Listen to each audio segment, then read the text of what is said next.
નમસ્તે, કેમ છો તમે બધા? તો ચાલો આજની વાર્તા શરૂ કરીએ. સ્વાતિ તેની ઓફિસમાં બેસીને બધી ફાઇલો ચકાસી રહી હતી ત્યારે તેને ફોન આવ્યો. ફોનમાં જે સાંભળ્યું તેનાથી તેને આંચકો લાગ્યો. ફોન લગભગ સ્વાતિના હાથમાંથી સરકી ગયો. આખી ઓફિસની છત ફરતી હોય તેવું લાગ્યું. તે તેના સાસુનો ફોન હતો. વહુ, આજે જરા વહેલા આવજે, મારી બહેન કાશ્મીરા આવી રહી છે. આ સાંભળીને જ તેનું હૃદય વધુ ધબકવા લાગ્યું. સાસુ હજુ પણ ફોન પર બોલી રહ્યા હતા. વહુ, તું સાંભળી રહી છે ને? ત્યારે સ્વાતિએ પોતાની જાતને સંભાળીને કહ્યું, હા મમ્મીજી, હું આવી જઈશ. હું જલ્દી આવી જઈશ. આટલું કહીને ફોન નીચે રાખીને તે ખુરશી પર માથું પકડીને બેસી ગઈ. હે ભગવાન, મેં હમણાં શું સાંભળ્યું? ક્યાં જન્મની દુશ્મની નીકાળી રહ્યા છે મારાથી કાશ્મીરા માસી અમારા ઘરે? સ્વાતિએ પોતાને પૂછ્યું, જાણે કોઈ ભયાનક વાસ્તવિકતાની પુષ્ટિ કરી રહી હોય. કાશ્મીરા માસી કોઈ સામાન્ય વ્યક્તિ ન હતા. સ્વાતિએ તેમનું બીજું નામ તુફાન પણ રાખ્યું હતું. તે તુફાન જે એકવાર ઘરમાં પ્રવેશ કરે છે તે પછી બધી શાંતિ અને આરામ છીનવી લે છે. કાશ્મીરા માસીની દરેક વાત અને દરેક કાર્ય ઘરમાં ભારે ઉથલપાથલ મચાવતા હતા. સ્વાતિને તેમનો મોટો અવાજ, તીક્ષ્ણ આંખો અને દરેક વસ્તુઓમાં ખામી શોધવાની તેમની આદત યાદ આવી ગઈ. આજે એ જ તોફાન તેના ઘરે પણ દસ્તક દેવાનું હતું. ખરેખર કાશ્મીરાબેન 6 મહિના પહેલા પણ તેમના ઘરે આવ્યા હતા. સ્વાતિ તે દિવસે જે બન્યું તે આજ સુધી ભૂલી શકી નથી. રવિવારનો દિવસ હતો. પહેલી સવારે પીળી સાડી પહેરેલી સ્વાતિ ઉતાવળે કપમાં ચા રેડી રહી હતી. સ્વાતિના સાસુ રમીલાબેન તેમના રૂમમાંથી બહાર આવ્યા અને રસોડાના દરવાજા પર ઊભા રહ્યા અને ચૂપચાપ રસોડામાં ડોકિયું કરવા લાગ્યા અને આંખો નાની કરીને રસોડામાં ઊભેલી વહુને ઉપરથી નીચે સુધી જોવા લાગ્યા. અરે વહુ, શું વાત છે? ક્યાં જવાની તૈયારી કરી રહી છે? રમીલાબેને થોડા આશ્ચર્ય સાથે કહ્યું. સ્વાતિ જે કપમાં ચા ગાળી રહી હતી તે કપ ઉપાડીને ઉતાવળે બહાર આવી અને કહ્યું, મમ્મીજી, ખરેખર વાત એ છે કે સ્વાતિ પોતાની વાત પૂરી કરે તે પહેલા જ પૂરપટ ઝડપે મગજ ચલાવીને રમીલાબેન કોઈ નિષ્કર્ષ પર આવી ગયા હતા. તેમની વહુને અટકાવીને કહ્યું, હું સમજી ગઈ, પિયર જવાની તૈયારી છે તારી. આ તારું સારું છે. આખું અઠવાડિયું ઓફિસમાં અને રવિવારે પિયર યાદ આવી જાય છે. ત્યારે સ્વાતિએ તરત જ કહ્યું, ના મમ્મીજી, હું મારા પિયર નથી જતી. આજે મારે ઓફિસ જવાનું છે. એક મહત્વપૂર્ણ મીટિંગ છે. બધા કર્મચારીઓને બોલાવવામાં આવ્યા છે. હા, રવિવારે ઓફિસ? શું તમારી ઓફિસ માટે કોઈ નિયમો કાયદો છે કે નહીં? રમીલાબેનનો ચહેરો વધુ કડક થઈ ગયો. બોલાયા હોય તો બોલાવતા રહે. આજે તારે ઓફિસ જવાની કોઈ જરૂર નથી. ત્યારે સ્વાતિએ ધીમેથી કહ્યું, માફ કરશો મમ્મીજી, જવું જરૂરી છે. મને ગઈકાલે રાત્રે જ બોસનો ફોન આવ્યો હતો. કંપનીના ઊંચા અધિકારીઓ આવી રહ્યા છે. સોમવારે જે મીટિંગ થવાની હતી તે આજે રાખવામાં આવી છે. પ્રેઝન્ટેશન મારે જ આપવાનું છે. રમીલાબેન કંઈ બોલે તે પહેલાં જ સ્વાતિએ કહ્યું, પણ મમ્મીજી, ચિંતા ન કરો, મેં બધા માટે પરાઠા બનાવ્યા છે. મને શાક બનાવવાનો સમય ના મળ્યો, પણ મેં ગઈ રાત્રે દહીં જમાવ્યું હતું. તે ફ્રીઝરમાં રાખ્યું છે. તમે બધા જમી લેજો. પણ રમીલાબેનનો ગુસ્સો હવે આસમાન પર હતો. વહુ, તારા પરાઠા અને દહીંનું હું શું કરું? તેઓ લગભગ ચીડાઈ ગયા. મેં તને 2 દિવસ પહેલા જ કહ્યું હતું કે કાશ્મીરા આવી રહી છે. શું તું ભૂલી ગઈ? આ સાંભળીને સ્વાતિ સ્તબ્ધ થઈ ગઈ. દિવસની દોડાદોડ અને ઓફિસના તાળામાં તે ભૂલી ગઈ હતી કે આજે તેના માસી સાસુ કાશ્મીરાબેન ઘરે આવવાના છે. તેથી જ સાસુ આજે આટલા ગુસ્સે છે, કારણ કે હું માસીની સંભાળ રાખવા માટે ઘરે નહીં હોઉં. એક તરફ આખી દુનિયા અને બીજી તરફ કાશ્મીરા માસી. તે મનમાં ને મનમાં ગણગણાટ કરી રહી હતી. મમ્મીજીએ મારા મગજમાંથી નીકળી ગયું, ખબર નહીં કેવી રીતે. સ્વાતિએ અચંબામાં કહ્યું, અરે, તને તારી ઓફિસ સિવાય બીજું કંઈ યાદ રહે છે કે હવે તારા બોસને ફોન કર અને તેમને કહે કે તું નથી આવવાની? ના મમ્મીજી, હું આ ન કરી શકું. મારો મતલબ છે કે આજે મારું પ્રેઝન્ટેશન ખૂબ જ ઇમ્પોર્ટન્ટ છે. મને આ તક ખૂબ જ મુશ્કેલીથી મળી છે. ત્યારે રમીલાબેને ગુસ્સામાં ઊંડો શ્વાસ લીધો અને કંઈક કહેવા જતા હતા કે તરત જ પાછળથી એક નરમ પણ કડક અવાજ સંભળાયો. શું રમીલા, તું પણ સવારમાં શરૂ થઈ જાય છે? ભરતભાઈ રસોડાના દરવાજા પાસે ઊભા હતા, હાથમાં અખબાર અને ચહેરા પર ગુસ્સો હતો. તેમણે બધું સાંભળી લીધું હતું. જો વહુને જવું જરૂરી હોય તો તેને જવા દે. શું તું એક દિવસ કામ ન કરી શકે? વહુ, તું જા, તને મોડું થઈ રહ્યું હશે. પાછળથી બધું સંભળાઈ જશે. સ્વાતિને પણ આમ ઓફિસમાં જવાનું મોડું થઈ રહ્યું હતું.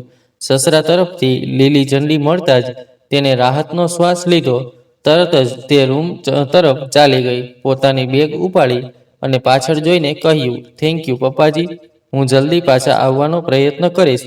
જવાબમાં ભરતભાઈએ હસીને માથું હલાવ્યું અને કહ્યું, કામ મન લગાવીને કરજે, કોઈ ટેન્શન લેવાની જરૂર નથી. સ્વાતિ ચાલી ગઈ. તેના ગયા પછી રસોડામાં શાંતિ ફેલાઈ ગઈ. રમીલાબેન હજુ પણ ભમર ઊંચી કરીને ત્યાં જ ઊભા હતા. તીક્ષ્ણ આંખોથી પતિ તરફ જોઈને તેમણે ગુસ્સાથી કહ્યું, તમે બહુ તરફદારી કરો છો વહુની, તમે જ તેને માથા પર ચડાવી રાખી છે. ત્યારે ભરતભાઈ હસ્યા અને ખુરશી પર બેસીને અખબાર ખોલતા બોલ્યા, રમીલા, વહુ નોકરી કરે છે, તેની પોતાની મજબૂરીઓ છે.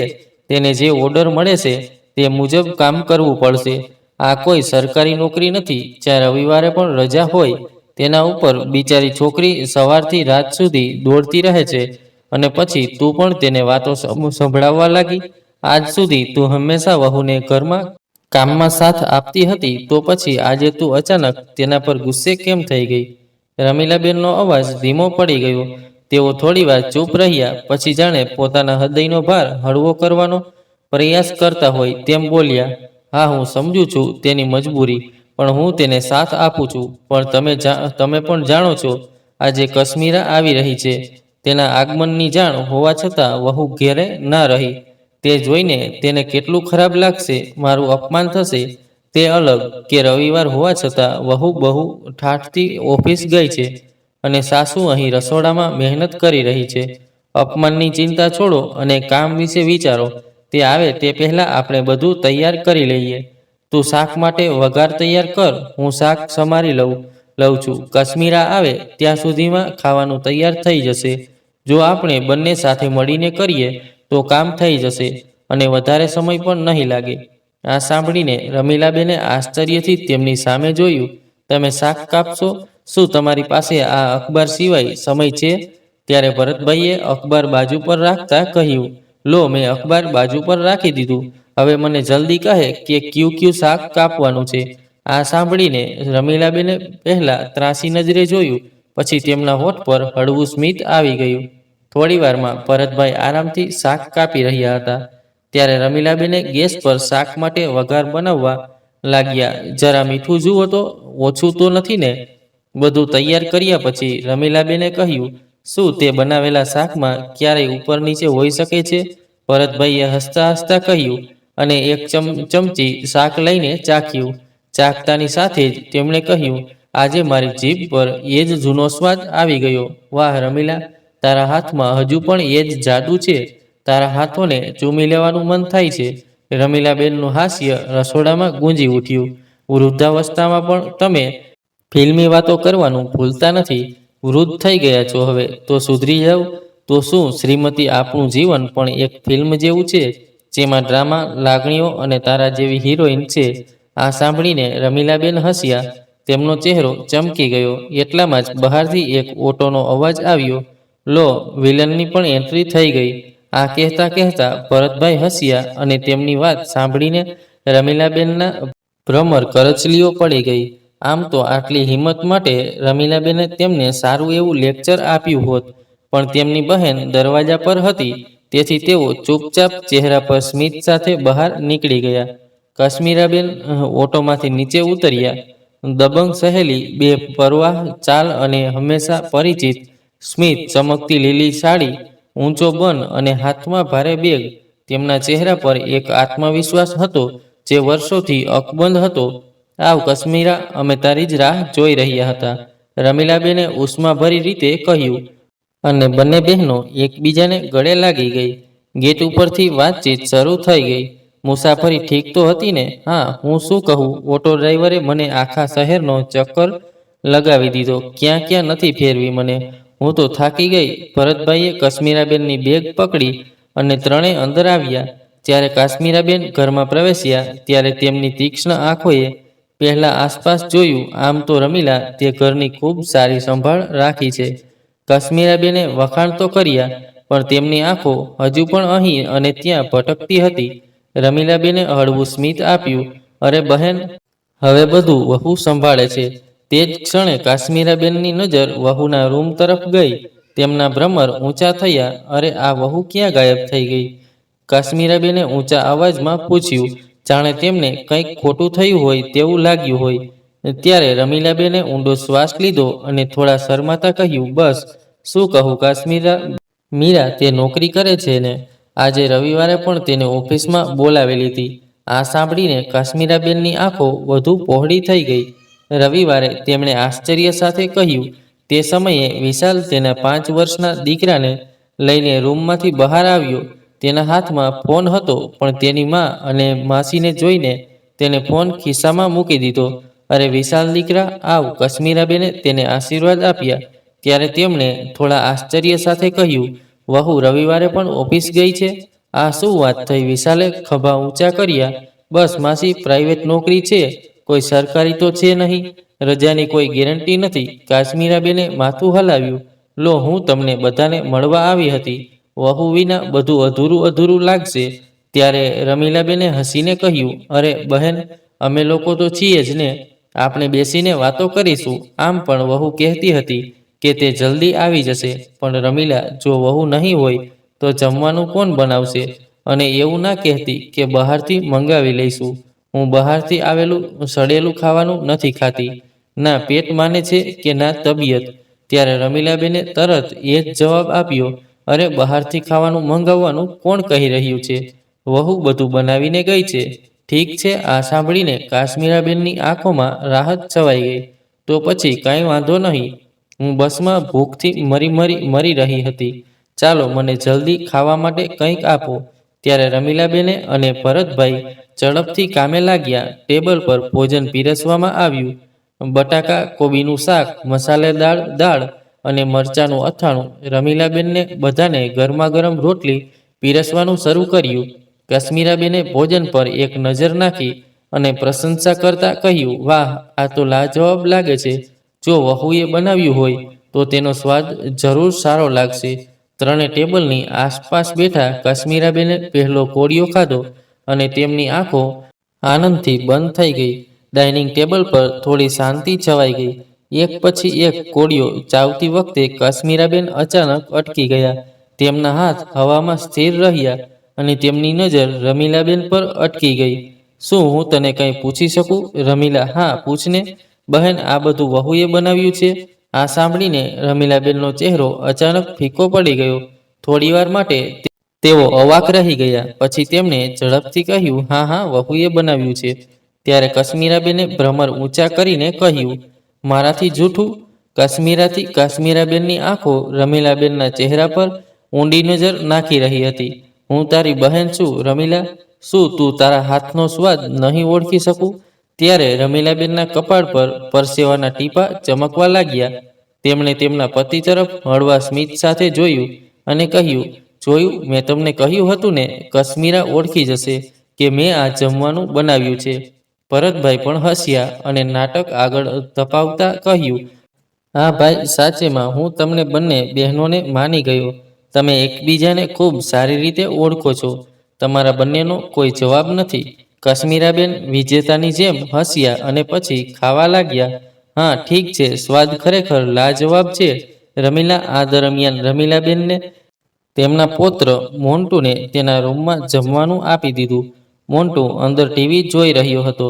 જમવાનું પૂરું થઈ ગયું હતું. ભરતભાઈએ પ્લેટ ઉપાડી અને કહ્યું, હું બહાર ફરવા જાઉં છું, મને થોડી તાજી હવા લેવા દો. વિશાલે પણ તકનો લાભ લીધો અને કહ્યું, હા, હું પણ મારા મિત્રોને મળવા જઈ રહ્યો છું. માસી, તમે અને મમ્મી વાતો કરો, હું જલ્દી પાછો આવું છું. આટલું કહીને બંને ઘરથી નીકળી ગયા.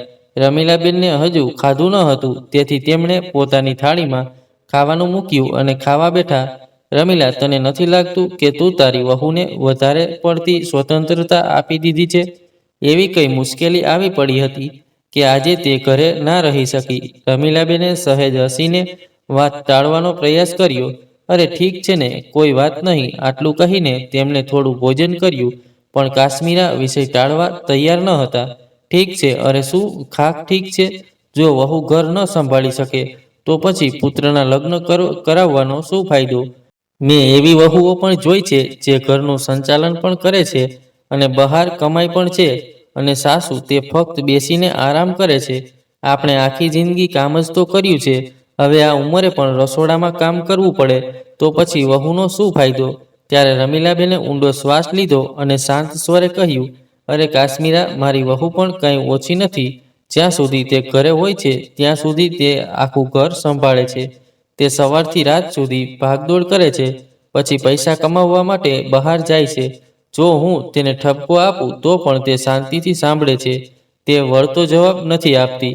આ કહેતી વખતે રમીલાબેન હસતા હસતા પણ રમીલાબેનના મોઢામાંથી નીકળતી વહુની પ્રશંસા કાશ્મીરાબેન પચાવી શકતા ન હતા.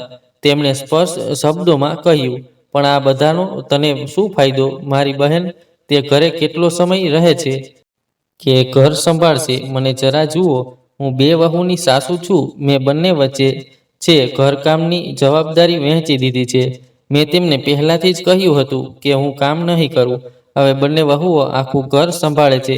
મારા એક અવાજ પર બંને મમ્મીજી મમ્મીજી કરતા મારા દરેક આદેશનું પાલન કરે છે. અને અહીં તારી વહુ તે આખો દિવસ બહાર મજા કરે છે અને તને રસોડામાં જ રાખે છે. જમ્યા પછી રમીલાબેન વાસણો લઈને રસોડામાં ગયા. કાશ્મીરાબેન તેમની પાછળ પાછળ ગયા અને સબ થઈ ગયા. તો હવે વાસણો પણ તું જ ધોઈશ? ત્યારે રમીલાબેને સહજતાથી જવાબ આપ્યો, હા, આજે નોકરાણી નહીં આવે, તેથી વાસણો પણ ધોવા પડશે, પણ વધારે નહીં. હું ફક્ત થોડા જ વાસણો ધોઈશ, જે જરૂરી છે. આ સાંભળીને કાશ્મીરાબેનના ચહેરા પર નારાજગી ઉભરી આવી. અને તારી વહુ રાણી શું કરશે? તે તારા હાથે ખાશે અને તું તેની પાછળ સાફ સફાઈ કરીશ. આ હિસાબથી તો તું તારી વહુની નોકરી કરે છે. ત્યારે રમીલાબેને રસોડાના સિંકમાં વાસણો રાખતા જવાબ આપ્યો, અરે લો, હું કેમ કરું વહુની નોકરી? આ તો ઘરનું જ કામ છે. જો નોકરાણી નહીં આવે તો જાતે જ કરવું પડે. ત્યારે કાશ્મીરાબેને ટોણો માર્યો, વાહ મારી બહેન, તારી વહુએ તને પાગલ બનાવી રાખી છે. ભૂલીશ નહીં, તું કાશ્મીરાની બહેન છે. નોકરી કરવાનું નહીં, ઓર્ડર આપવાનું શીખ. કહી દે પોતાની વહુને કે ઘરે રહે અને ઘર સંભાળે. વાસણ ધોતી વખતે કાશ્મીરાબેન હસ્યા અને કહ્યું, લો, બોલી તો એવી રીતે રહી છે જાણે મેં કહ્યું અને તે માની ગઈ.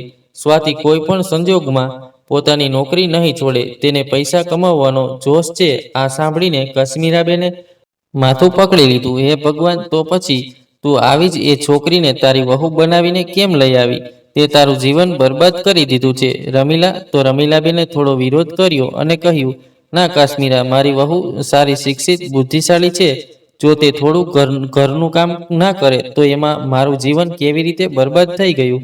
બહેન, સૌથી જરૂરી છે ઘરનું કામ. જો સ્ત્રી ઘરનું કામ ન કરી શકે, પરિવાર માટે જમવાનું ન બનાવે આવી શકે, તો પછી સ્ત્રી હોવાનો શું ફાયદો? હવે રમીલાબેનનું સ્મિત ધીમે ધીમે ઝાંખું થવા લાગ્યું. શું કાશ્મીરા સાચું કહી રહી છે? તેમના મનમાં થોડી શંકા જાગી, પણ તેઓ ચૂપ રહ્યા, ફક્ત માથું હલાવતા કાશ્મીરાબેનની વાતો સાંભળતા રહ્યા. કાશ્મીરાબેન તેમના મૌનને પોતાની જીત માનીને આગળ બોલ્યા, દેખ, હું તો તારા ભલા માટે કહું છું. વહુએ હવે ઘરની જવાબદારી લેવી જોઈએ. તે પણ આખી જિંદગી ઘર સંભાળ્યું છે. હવે આ ઉંમરે તારે આરામ કરવો જોઈએ. કાશ્મીરાબેનની વાતોએ તેમના મનમાં એક બીજ વાવી દીધું હતું, જે ધીમે ધીમે મોડિયા પકડી રહ્યું હતું. સાંજ પડી ગઈ હતી. કાશ્મીરાબેન અને રમીલાબેન વચ્ચે વાતચીત ધીમી પડી ગઈ હતી. ભરતભાઈ નજીકના રૂમમાં આરામ કરી રહ્યા હતા. કાશ્મીરાબેને ઘડિયાળ તરફ જોયું, પછી પ્રશ્નાર્થ સ્વરમાં કહ્યું, તું તો કહી રહી હતી ને તારી વહુ જલ્દી આવશે. પણ હવે તો મારો જવાનો સમય થઈ ગયો છે બહેન. તે મહારાણી ક્યાં છે? સવારથી જ કાશ્મીરાબેનની વાતો રમીલાબેનના મન પર ઊંડી અસર કરી રહી હતી, અને હવે સ્વાતિના વિલંબથી આગમાં ઘી ઉમેરાઈ ગયું. તેઓ ચૂપ રહ્યા, પણ તેમના મનમાં એક બેચેની છવાઈ ગઈ. અત્યાર સુધીમાં આવી જવું જોઈતું હતું. કમસે કમ કહી તો દેતી. એટલામાં ડોરબેલ વાગી. રમીલાબેન ઊભા થયા, લો, આવી ગઈ વહુ, અને દરવાજો ખોલવા જતા રહ્યા. દરવાજો ખુલતાની સાથે જ સ્વાતિ અંદર આવી. તેના કપાળ પર પરસેવો હતો, વાળ વિખરાયેલા હતા, આંખોમાં થાક હતો, પણ તેનો ચહેરો ચમકતો હતો. આવતાની સાથે જ તેણે પોતાનું બેગ બાજુમાં રાખ્યું અને હસતા હસતા કહ્યું, મમ્મીજી, પ્રેઝન્ટેશન ખૂબ સારું રહ્યું. બોસે મારી પ્રશંસા કરી. પ્રમોશન મળવાની પૂરી શક્યતા છે. પછી તેને કશ્મીરાબેન તરફ જોયું અને તેમના પગે લાગી. કશ્મીરાબેન સ્વાતિ તરફ ઉપરથી નીચે સુધી જોઈ રહ્યા હતા, જાણે તેઓ તેના દરેક હરકતને માપી રહ્યા હોય. પછી તેમણે ફરિયાદ ભર્યા સ્વરમાં કહ્યું, વાહ સ્વાતિ વહુ, તું તો બહુ સારી છે. ખરેખર મહેમાનો આવે થોડું કામ હોય એ નહીં કે ઘર સંભાળીએ, તને બસ તારી નોકરી પ્યારી છે. આ સાંભળીને સ્વાતિનો ચહેરો એક ક્ષણ માટે ફીકો પડી ગયો. તેને સમજાવવાનો પ્રયાસ કર્યો અને કહ્યું, માસી એવું નથી, આજે એક મહત્વપૂર્ણ મીટિંગ હતી. અને પણ કાશ્મીરાબેને તેની વાત કાપી નાખી. તેમનો અવાજ હવે તીખો થઈ ગયો હતો. બંધ કર વહુ, તું તારા કામમાં એટલી શું ડૂબી ગઈ છે કે તું તારા ઘરનું ધ્યાન ના રાખી શકે? તું ભૂલી રહી છે કે તું પહેલા એક સ્ત્રી છે અને પછી કંપનીની કર્મચારી, અને સ્ત્રીનું કર્તવ્ય છે કે તે પોતાના ઘરનું ધ્યાન રાખે. પણ તું આમાં નિષ્ફળ ગઈ. આ સાંભળીને સ્વાતિ સ્તબ્ધ થઈ ગઈ. તે કંઈક કહેવા જતી હતી, પણ કશ્મીરાબેને પોતાની બેગ ઉપાડી અને કહ્યું, ઠીક છે, હવે હું જાઉં છું. હું તને બહાર સુધી મૂકી આવું છું. રમીલાબેને પાછળ જતા કહ્યું. ત્યારે કશ્મીરાબેન પાછળ ફર્યા અને કટાક્ષભર્યા સ્વરમાં હસતા કહ્યું, ના ના રમીલા, તું તારી વહુ સાથે રહે. તેને પાણી આપ, તેને ખવડાવ, તેની સેવા કર. થાકીને આવી હશે બિચારી. તું પણ કશ્મીરા કંઈ પણ બોલે છે. નારાજગી ભર્યા સ્વરમાં આટલું કહીને રમીલાબેન પોતાની બહેનને ઓટો સુધી મૂકવા ગયા. પણ ઘરે આવ્યા પછી કશ્મીરાબેનની વાતો તેમના મનમાં તોફાનની જેમ ગૂંજવા લાગી. તેમને લાગવા લાગ્યું કે કદાચ તેમની સાથે કંઈક ખોટું થઈ રહ્યું છે. સ્વાતિએ તેની જવાબદારીઓ સમજવી જોઈએ. છેવટે વહુઓ ફક્ત ઘરના કામ માટે જ હોય છે. હવે રમીલાબેને મનમાં એક મક્કમ નિર્ણય લઈ લીધો હતો. હવે બહુ થયું. હવે તમને તેમની વહુની નોકરી છોડાવી છે. બીજા દિવસે સવારે જ્યારે વિશાલ નાસ્તાના ટેબલ પર અખબાર વાંચી રહ્યો હતો, ત્યારે રમીલાબેને વાતચીત શરૂ કરવાની તક ઝડપી લીધી. વિશાલ, હું વિચારી રહી છું કે સ્વાતિએ હવે નોકરી છોડી દેવી જોઈએ. ઘરનું કામકાજ હવે ઠીકથી નથી થતું. વિશાલે છાપું નીચે મૂક્યું અને આશ્ચર્યથી તેની મમ્મી તરફ જોયું. મમ્મી, તે ઘરે બેસીને શું કરશે? બધું બરાબર ચાલી રહ્યું છે. તે સવારના બધા કામકાજ પૂરા કરીને બહાર નીકળે છે. બાકીનું બધું તમે સંભાળી લો છો. આ સાંભળીને રમીલાબેનના ભ્રમર ઊંચા થઈ ગયા. સંભાળી લઉં? આ શું વાત થઈ? હું આ ઉંમરે રસોડામાં ફસાઈ રહું અને તે આખો દિવસ ઘરની જવાબદારીઓથી મુક્ત રહે? એટલામાં જ ભરતભાઈ, જે નજીકની ખુરશીમાં ચા પી રહ્યા હતા, તેમણે કહ્યું, રમીલા, વિશાલ સાચું કહે છે. વહુ શિક્ષિત અને મહેનતુ છે. જો તે નોકરી કરે તો વાંધો શું છે? તે ઘર પણ સંભાળે છે અને ઘરમાં થોડા પૈસા પણ આવે છે. તો તેના નોકરી કરવામાં શું નુકસાન છે? ભરતભાઈ સમજી ગયા હતા કે રમીલાબેનના મનમાં આ બધી વાતો કોણે નાખી છે. પણ તેમની વાત સાંભળીને રમીલાબેનનો ચહેરો કડક થઈ ગયો. શું ખાક સારું ઘર ચલાવે છે? મહેમાનો આવે તો પણ ઓફિસ નીકળી જાય છે. શું આ કોઈ રીત છે? પૈસાની વાત કરીએ તો આ ઘર તેની આવકથી નથી ચાલતું. મારો દીકરો ઘરનો બધો ખર્ચ ઉઠાવે છે. તેમના અવાજમાં ચીડ હતી. કાશ્મીરાબેનની વાતો રમીલાબેનના મનમાં એટલા ઊંડે સુધી ઉતરી ગઈ હતી કે તેઓ પોતાના ઈરાદાથી ટસથી મસ ના થયા. તે દિવસ પછી રમીલાબેનનું વર્તન બદલાઈ ગયું. પહેલા તેઓ સ્વાતિને થોડી મદદ કરતા હતા. ક્યારેક શાક કાપી આપતા, ક્યારેક કપડાં વાળી આપતા. પણ હવે તેમણે બધું કામ સ્વાતિના માથા પર નાખી દીધું. રસોડાથી લઈને કપડાં સુધી દરેક નાના મોટા કામની જવાબદારી હવે સ્વાતિ પર હતી. એક દિવસ જ્યારે સ્વાતિ ઓફિસથી પાછી આવી, ત્યારે તેના ખંભા પર બેગનો ભાર હતો અને આખા દિવસથી થાકની ઊંડી રેખાઓ તેના ચહેરા પર દેખાતી હતી. દરવાજો ખોલતાની સાથે જ વિશાલનો અવાજ ગુંજ્યો. તે સોફા પર સૂતો હતો, તેના ફોનમાં વ્યસ્ત હતો. અરે સ્વાતિ, તો ક્યાં રહી ગઈ હતી? હું ક્યારનો ચાની રાહ જોઈ રહ્યો હતો. સ્વાતિએ વિશાલ તરફ આશ્ચર્યથી જોયું. તે આજે ઓફિસમાં છે ને? તે પોતાનું વાક્ય પૂરું કરે તે પહેલાં જ રમીલાબેન તેના રૂમમાંથી બહાર આવ્યા. તેમની આંખોમાં નારાજગીની એક ચમક હતી. બસ બસ, આ બહાના પછી સંભળાવજે. રમીલાબેને તીક્ષ્ણ સ્વરમાં તેની વાત કાપી નાખી. પહેલા મારા દીકરા માટે ચા બનાવ. બિચારો ઓફિસથી થાકીને પાછો ફર્યો છે અને તારો કોઈ અતોપતો જ નથી. સ્વાતિ એક ક્ષણ માટે સ્તબ્ધ થઈ ગઈ. રમીલાબેનનો કર્કશ અવાજ તેના હૃદયને વીંધી નાખી. પહેલા મમ્મીજી તેની સાથે ખૂબ પ્રેમથી વાત કરતા હતા, પણ હવે દરેક શબ્દમાં કટાક્ષ, દરેક શબ્દમાં એક અકથિત આરોપ હતો.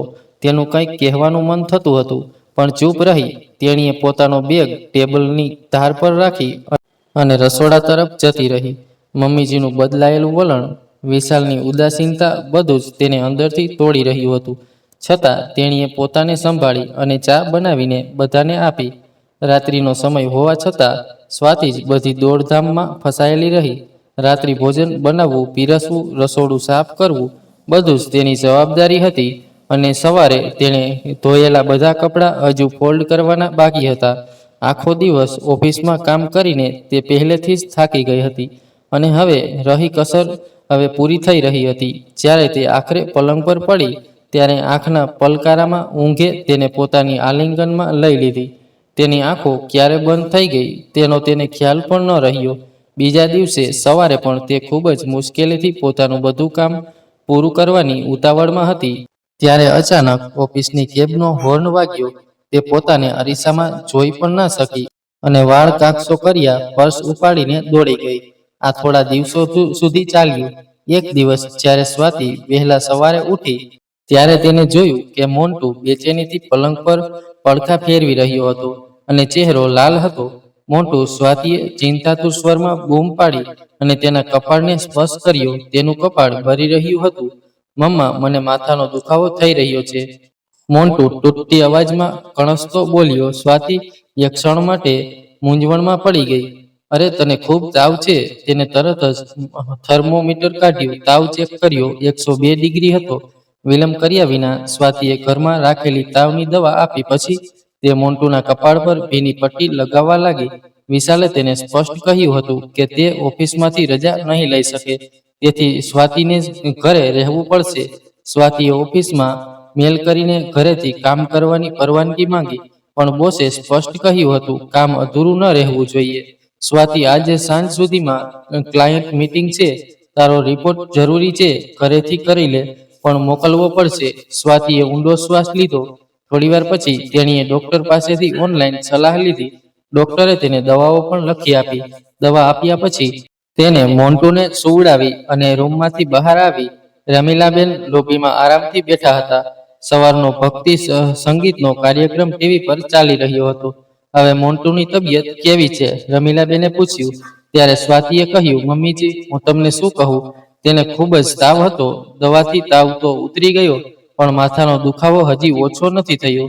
અત્યારે ખૂબ જ મુશ્કેલીથી મેં તેને સુવડાવ્યો છે. પછી તેને લેપટોપ ઉપાડ્યું અને કહ્યું, મમ્મીજી, તમે મોન્ટુની બાજુમાં બેસશો. તેની તબિયત સારી નથી ત્યાં સુધી હું થોડું ઓફિસનું કામ કરી લઉં. સ્વાતિએ કહ્યું. ત્યારે રમીલાબેને તેમનું કપાળ હળવેથી દબાવ્યું અને કહ્યું, અરે વહુ, મને પહેલેથી જ ખૂબ માથાનો દુખાવો થઈ રહ્યો છે. મારા માટે એક કપ ચા બનાવી આપ. આ સાંભળીને સ્વાતિ ચિંતામાં પડી ગઈ. એક તો દીકરો બીમાર અને તેના ઉપર ઓફિસનું દબાણ, પણ તેણીએ કંઈ કહ્યું નહીં. તેણીએ ફક્ત માથું હલાવ્યું અને રસોડા તરફ ચાલી ગઈ. એટલામાં રમીલાબેન પાછળથી બોલ્યા, મેં તને કેટલી વાર કહ્યું છે કે ઓફિસનું કામ ઘરે ન લાવ. મારું કોઈ સાંભળે તો ને? શું બાળકથી ઉપર કંઈ હોય છે? સ્વાતિ અનિચ્છાએ રસોડામાં ગઈ. ત્યાં જતાની સાથે જ તેના પગ થંભી ગયા. કઈ રાતના વાસણો હજુ પણ સિંકમાં પડ્યા હતા. અરે મમ્મીજી, આજે પણ નોકરાણી ના આવી? ચા બનાવતા સ્વાતિએ બૂમ પાડી. રમીલાબેને કંઈક યાદ આવ્યું હોય એવું લાગ્યું. અરે હા, હું તને કહેવાનું ભૂલી ગઈ. નોકરાણી આજે રજા પર છે. આજે તે રજા લીધી. સારું થયું. વાસણો પણ ધોઈ નાખજે. ક્યાં સુધી આ રીતે પડ્યા રહેશે? શું? તેણીએ મનમાં કહ્યું, પણ બહાર કંઈ કહ્યું નહીં. બસ પોતાને સંભાળીને ચા બનાવી રમીલાબેનને આપી અને કંઈ પણ બોલ્યા વિના સિંકમાં વ્યસ્ત થઈ ગઈ. સમય ઝડપથી પસાર થઈ રહ્યો હતો. મોન્ટુ રૂમમાં એકલો હતો. રિપોર્ટ હજુ અધૂરો હતો. એટલામાં ફોન રણક્યો. હાથ લૂછતા તેણે ફોન ઉપાડ્યો. સ્વાતિ, તે હજુ ફાઇલ મોકલી નથી. તે બોસનો અવાજ હતો. બસ, હું હમણાં જ મોકલું છું સર. તેને ઉતાવળમાં જવાબ આપ્યો અને રસોડામાંથી રૂમમાં દોડી ગઈ. ભાગદોડના કારણે તેની તબિયત વધુ ખરાબ થઈ ગઈ હતી. સાંજનો સમય હતો. રમીલાબેન સત્સંગ સાંભળવા બહાર ગયા હતા. સ્વાતિ આખો દિવસ મોન્ટુની સંભાળ રાખવામાં ઓફિસનું કામ કરવામાં અને રસોડું સંભાળવામાં વ્યસ્ત હતી. તે હવે હોલમાં એકલી હતી. તેનું શરીર થાકી ગયું હતું અને તેનું મન વધુ ભારે થઈ ગયું હતું. આ રોજિંદા બેવડા સંઘર્ષ, ઓફિસ અને ઘર તેને અંદરથી તોડી રહ્યા હતા. તે કેવી છે, તેની હાલત કેવી છે, તે પૂછવા માટે કોઈ ન હતું. વિશાલ પણ હવે ફક્ત તેની બહારની જવાબદારીઓ નિભાવી રહ્યો હતો. તે સ્વાતિનો સાથ આપી રહ્યો ન હતો. તેની આંખોના ખૂણા સુધી ભરાયેલા આંસુ હવે તેની પાપણોથી છલકાઈ ગયા હતા.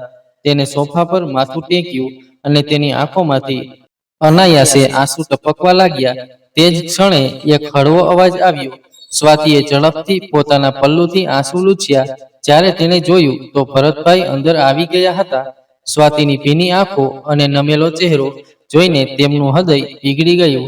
તેઓ પોતાની વહુની હાલતનું કારણ સમજી ગયા હતા. તેની બાજુમાં બેસતા તેમણે કહ્યું, બસ થઈ ગયો. સ્વાતિ, રડીશ નહીં. મેં તને મારી દીકરી માની છે અને હું મારી દીકરીને આટલી પરેશાન નથી જોઈ શકતો. સ્વાતિએ માથું ઊંચું કર્યું, પણ તેની આંખો હજુ પણ ભીની હતી. સ્વાતિએ ધીમેથી કહ્યું, હું બસ થાકી ગઈ છું પપ્પાજી. હું બધું સંભાળવાનો પ્રયત્ન કરું છું, પણ હું જોઈ શકું છું. દીકરા, હું બધું જોઈ શકું છું. ભરતભાઈએ તેની વાત કાપતા કહ્યું, પણ સંજોગો સામે લડવાના બે રસ્તા છે. કાં તો આપણે તેની સમક્ષ શરણાગતિ સ્વીકારીએ અથવા ઉકેલ શોધીએ. સ્વાતિ દીકરી, આપણે પરિવર્તનની શરૂઆત આપણાથી જ કરવી પડશે. જો તારે પરિવર્તન જોઈતું હોય તો તારે હવે નિર્ણય લેવો પડશે પોતાના માટે. સ્વાતિએ માથું હલાવ્યું. તે કંઈક કહેવા માંગતી હતી, પરંતુ શબ્દો તેના ગળામાં અટવાઈ ગયા. બીજા દિવસે સાંજે ઓફિસથી ઘરે પરત ફરતી વખતે સ્વાતિના ચહેરા પર કોઈ ઉતાવળ ન હતી. તેની ચાલમાં સ્થિરતા હતી અને થાકને બદલે તેની આંખોમાં કંઈક બદલાવનો દ્રઢ નિશ્ચય હતો. ઘરમાં પ્રવેશતાની સાથે જ તેણે જોયું કે બધા ડ્રોઈંગ રૂમમાં ટીવી જોઈ રહ્યા હતા. વિશાલ, રમીલાબેન અને મોન્ટુ ત્રણે સોફા પર આરામથી બેઠા હતા. સ્વાતિએ ટેબલ પર પોતાનું પર્સ મૂકતાની સાથે જ રમીલાબેનનો અવાજ આવ્યો, આજે ફરી મોડું થયું. હવે શું બહાનું છે? સ્વાતિએ મમ્મીજી તરફ જોયું, પછી સોફા પર આરામથી બેસતા કહ્યું, બસ મમ્મીજી, આજે હું છેલ્લી વાર મોડી થઈ ગઈ છું. આવું ફરી ક્યારે નહીં થાય. કાલથી બધા કામ સમયસર થઈ જશે. રમીલાબેને આશ્ચર્યથી તેની સામે જોયું. અરે, કાલથી એવું શું થઈ જશે? ત્યારે સ્વાતિએ શાંત સ્વરે કહ્યું, મેં આજે મારી નોકરી છોડી દીધી છે. કાલથી હું ઘરે રહીશ અને બધું કામ સંભાળીશ. હું મોન્ટુને પણ પૂરો સમય આપીશ. હવે તમને કોઈ ફરિયાદ નહીં હોય. આ સાંભળીને રૂમમાં એકદમ સન્નાટો છવાઈ ગયો. રમીલાબેનના ચહેરા પર વિજય સ્મિત હતું, પણ વિશાલ ચોંકી ગયો. શું તે નોકરી છોડી દીધી? મને પૂછ્યા વિના? ત્યારે સ્વાતિએ તેની આંખોમાં જોયું. જો મેં પૂછ્યું હોત તો તું મને રોકી લેત, પણ હવે મારી હિંમત જવાબ આપી ગઈ હતી. વિશાલ, રમીલાબેનના ચહેરા પર સંતોષનું સ્મિત ફેલાઈ ગયું. બહુ, તે બિલકુલ ઠીક કર્યું. હું આ જ ઈચ્છતી હતી. હવે ઘરે રહે અને બધું સંભાળ. આમ પણ આ નોકરી વોકરી સ્ત્રીઓનું કામ નથી. આ સાંભળીને વિશાલે તેની મમ્મી તરફ જોયું, પછી માથું પકડી લીધું. પણ તેની મમ્મીની ખુશી જોઈને તે ચૂપ રહ્યો. તેને શું કહેવું તે સમજાયું ન હતું. આ દરમિયાન ભરતભાઈ એક ખૂણામાં શાંતિથી બેઠા બધું જોઈ અને સાંભળી રહ્યા હતા. તેમના ચહેરા પર કોઈ પ્રતિક્રિયા ન હતી. દિવસો પસાર થવા લાગ્યા. સ્વાતિ હવે ઘરના કામકાજમાં વ્યસ્ત હતી. સ્વાતિને નોકરી છોડ્યાને 15 દિવસ થઈ ગયા હતા. એ જ દિવસે ઘરે લગ્નનું આમંત્રણ પત્ર આવ્યું. રમીલાબેન તૈયારીઓ વિશે વિચારી રહ્યા હતા. અરે વિશાલ, મને 10,000 રૂપિયા આપતો. તારા ફઈના ઘરે લગ્ન છે તો અત્યારથી તૈયારીઓ શરૂ કરવી પડશે. તેમાં પણ ખર્ચ થશે. ત્યારે વિશાલે અનિચ્છાભર્યા સ્વરમાં કહ્યું, મમ્મી, મારી પાસે અત્યારે નથી. તમારી પાસે જે છે તેમાંથી જ તમે જોઈ લો. હું તમને પછી આપી દઈશ. આ સાંભળીને રમીલાબેન થોડા ગુસ્સે થયા. 2 દિવસ પછી તેમના ચશ્મા તૂટી ગયા. તેમની દવાઓ પણ પૂરી થઈ ગઈ. વિશાલ, હવે તો પૈસા આપી દે. મારે મારા ચશ્મા બનાવવા છે અને દવાઓ પણ લેવાની છે. વિશાલ હવે ચિંતામાં હતો. મમ્મી, મારી પાસે હવે પૈસા નથી. કેમ દીકરા, પગાર તો થોડા દિવસ પહેલા જ આવ્યો હતો. રમીલાબેને કહ્યું. ત્યારે વિશાલે ચીડથી કહ્યું, હા આવ્યો હતો, પણ તેમાંથી 30,000 ઘરના ઈએમઆઈ પર, 10,000 મોન્ટુની સ્કૂલ ફી પર અને બાકીના અન્ય ખર્ચાઓ પર ખર્ચાઈ ગયા. હજુ અડધો મહિનો બાકી છે.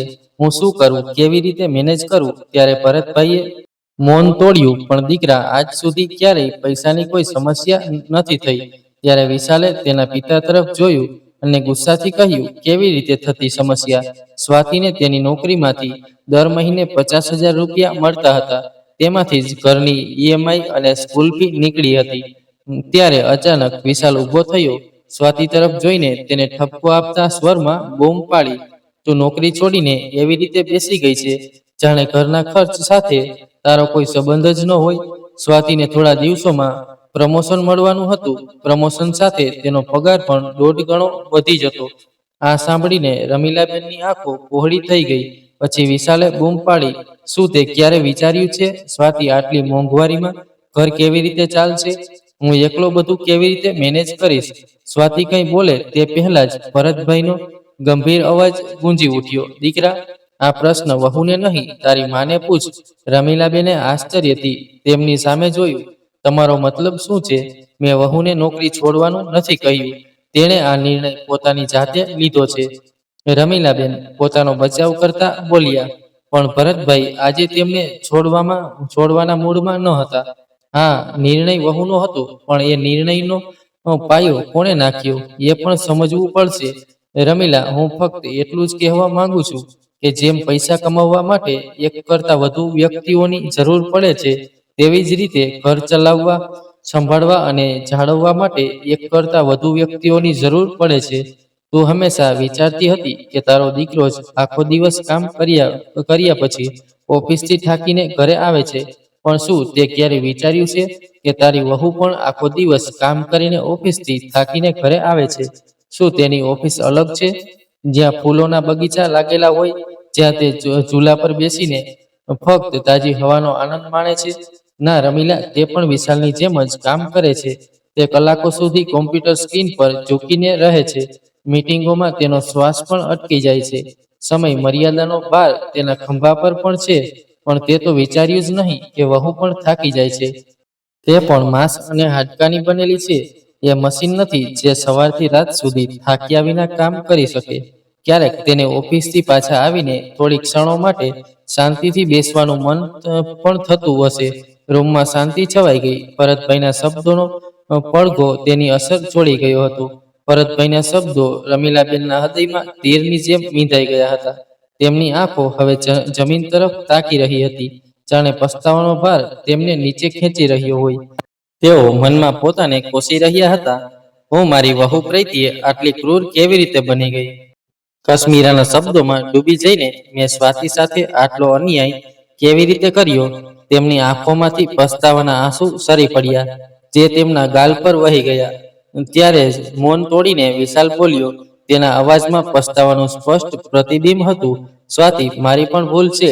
જો મારી પત્ની મારી સાથે ખભે ખભો મિલાવીને કામ કરીને આ ઘરનું ગુજરાન ચલાવવા માટે પૈસા કમાઈ શકતી હોય, તો હું તેને ઘરના કામમાં મદદ કરી શક્યો હોત. હું તેનો બોજ હળવો કરી શક્યો હોત. આ બધા માટે હું પણ કોઈક રીતે જવાબદાર છું. વિશાલની કબૂલાત સાંભળીને સ્વાતિની આંખો આંસુઓથી ભરાઈ ગઈ. તેના શબ્દોથી તેણીને અકથ્ય રાહત મળી. રમીલાબેન હવે વધુ સહન ન કરી શક્યા. તેઓ ઊભા થયા અને સ્વાતિ પાસે ગયા અને ધ્રુજતા અવાજે કહ્યું, સ્વાતિ દીકરી, મને માફ કરી દે. હું કશ્મીરાની વાતોમાં આવી ગઈ હતી. મને ખબર ન હતી કે હું આટલી મોટી ભૂલ કરીશ. તે આ ઘર માટે આટલું બધું કર્યું અને મેં ફક્ત તને મહેણા માર્યા. અરે ના મમ્મીજી, સ્વાતિએ ઝડપથી તેમનો હાથ પકડી લીધો. તમે તો માં છો મારા, અને માં ક્યારેય પોતાના બાળકોની માફી ના માંગે. જો તમે કહો તો શું હું ફરીથી નોકરીમાં જોડાઈ જાઉં? સ્વાતિએ નમ્ર સ્વરમાં પૂછ્યું. રમીલાબેને તેને ગળે લગાવી, વહુ, હવે તું જે પણ કરીશ હું તારી પડખે ઊભી રહીશ. મને મારી હસતી વહુ પાછી જોઈએ છે. આ સાંભળીને ભરતભાઈ હસ્યા. જો તને પૈસાની જરૂર હોય તો મારા ખાતામાં 50,000 પડ્યા છે. વીમાની રકમ થોડા દિવસ પહેલા આવી હતી. રમીલા, તું વિશાલ સાથે જા, પૈસા ઉપાડી લે અને જે જોઈએ તે પણ લઈ આવ. થોડા સમય પછી પરિસ્થિતિ સામાન્ય થઈ ગઈ. એટલે વિશાલ અને રમીલાબેન તૈયાર થઈને પૈસા ઉપાડવા ગયા. ભરતભાઈએ સ્મિત સાથે સ્વાતિ તરફ જોયું અને ધીમેથી કહ્યું, જોયું, મારો આઈડિયા કામ કરી ગયો ને? થોડા દિવસોમાં જ મા અને દીકરો બંને સીધા થઈ ગયા. તેમને ભાનમાં લાવવાનો આ એકમાત્ર રસ્તો હતો. આ સાંભળીને સ્વાતિ હસી પડી. તે તેના સસરાના પગે લાગી અને કહ્યું, પપ્પાજી, આભાર, તમે મને ખૂબ હિંમત આપી. પછી સહેજ હસતા તેણે રહસ્ય ખોલ્યું, પપ્પાજી, મેં ઓફિસમાંથી ફક્ત 20 દિવસની રજા લીધી હતી, જે રજા દરેક કંપનીની તેના કર્મચારીઓને એક વર્ષમાં આપે છે. આ સાંભળીને ભરતભાઈના ચહેરા પર આશ્ચર્ય અને ખુશીનું મિશ્રણ દેખાતું હતું. તો તે ક્યારેય નોકરી છોડી જ ન હતી? વાહ, મારી સિંહણ દીકરી, તે તો કમાલનું દિમાગ લગાવ્યું છે. આટલું કહીને પિતા અને પુત્રી બંને ખખડતા હસી પડ્યા. થોડા દિવસો પછી સ્વાતિ ફરીથી ઓફિસ જવાનું શરૂ કર્યું. સખત મહેનત તેના સ્વભાવમાં હતી અને તેના સમર્પણ અને પ્રતિબદ્ધતાએ તેને કંપનીની બ્રાન્ચ મેનેજર બનાવી દીધી. મોટા પગાર સાથે તે હવે પહેલા કરતાં વધુ આત્મવિશ્વાસપૂર્ણ બની ગઈ હતી. ઘરમાં ખુશી અને હાસ્ય ફરી સામાન્ય થઈ ગયું હતું. રમીલાબેન હવે સ્વાતિને રસોડામાં મદદ કરાવવા લાગ્યા અને વિશાલ મોન્ટુની સંભાળ રાખવામાં અને નાના નાના કામોમાં પણ મદદ કરવા લાગ્યો. કાશ્મીરાબેનની વાતો હવે રમીલાબેનના મનમાંથી સંપૂર્ણપણે ધોવાઈ ગઈ હતી.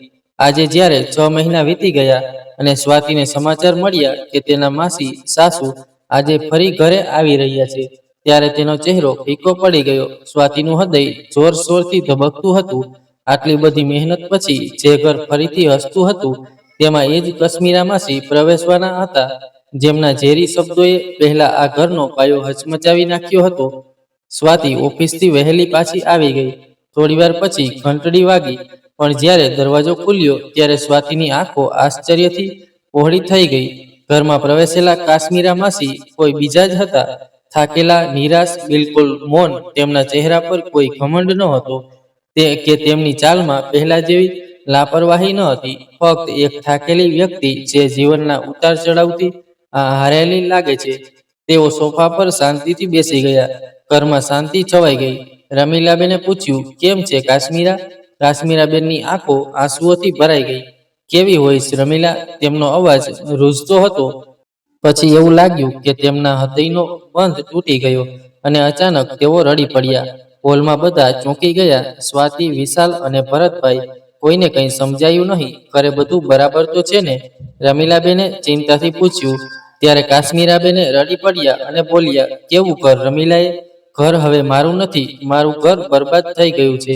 આટલું કહીને ફરીથી રડવા લાગ્યા. સ્વાતિએ ઝડપથી તેમને પીવા માટે પાણી આપ્યું અને ચા બનાવીને પીવડાવી. થોડા સમય પછી જ્યારે કાશ્મીરાબેનનું મન હલકું થયું, ત્યારે તેમણે આખી વાત કહી. છેલ્લા ઘણા મહિનાઓથી મારા 2 દીકરાઓ અને વહુઓ વચ્ચે અણબનાવ ચાલી રહ્યો હતો. બંને મિલકતમાં પોતાનો હિસ્સો ઈચ્છતા હતા. મને આઘાત લાગ્યો.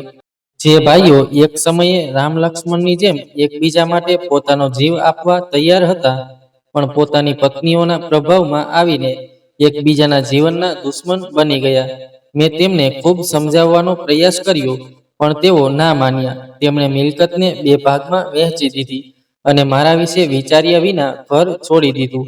બંનેને ફક્ત મારી મિલકત જોઈતી હતી, માં નહીં. હું ભાંગી પડી હતી. રમીલા વિચાર્યું, કદાચ તીર્થયાત્રાથી મને શાંતિ મળશે, પણ મને ક્યાંય શાંતિ ન મળી. જ્યારે હું તીર્થયાત્રા કરીને ઘરે પાછી ફરી, ત્યારે મને ખબર પડી કે તે બેશર્મ લોકોએ મારું ઘર પણ વેચી દીધું છે. મારું ઘર, મારો આશ્રય, જ્યાં તારા જીજાજીની યાદો રહેતી હતી. રમીલા, બધું જ ખતમ થઈ ગયું. આટલું કહીને તેઓ તેમની બહેનને ગળે લગાવીને ફરીથી રડવા લાગ્યા. હું ક્યાંયની પણ ના રહી. રમીલાબેનની આંખો પણ ભીની થઈ ગઈ. પોતાની બહેનની હાલત જોઈને તેમનું હૃદય પીગળી ગયું. કેમ કાશ્મીરા, હું છું ને તારી બહેન. તું મારી સાથે અહીં રહે. આ ઘર તારું પણ છે. તેમણે આંસુ લૂછ્યા કહ્યું. પણ કાશ્મીરાબેને માથું હલાવ્યું. ના રમીલા, હું કોઈ પર બોજ બનવા નથી માંગતી. મેં નિર્ણય લીધો છે. હવે હું વૃદ્ધાશ્રમ જઈ રહી છું. બસ આજે મારું હૃદય થોડું ભારે હતું, એટલે મેં વિચાર્યું કે મારી બહેનને મળી આવું. મને થોડી ક્ષણો માટે શાંતિ મળી જાય અને મારું હૃદય હળવું થઈ જાય. સ્વાતિ અને ભરતભાઈ આ બધું શાંતિથી સાંભળી રહ્યા હતા. બધાએ તેમને રોકવાનો પ્રયાસ કર્યો, પણ તેઓ ના માન્યા. થોડીવાર પછી તેઓ ભારે હૃદયે ત્યાંથી નીકળી ગયા.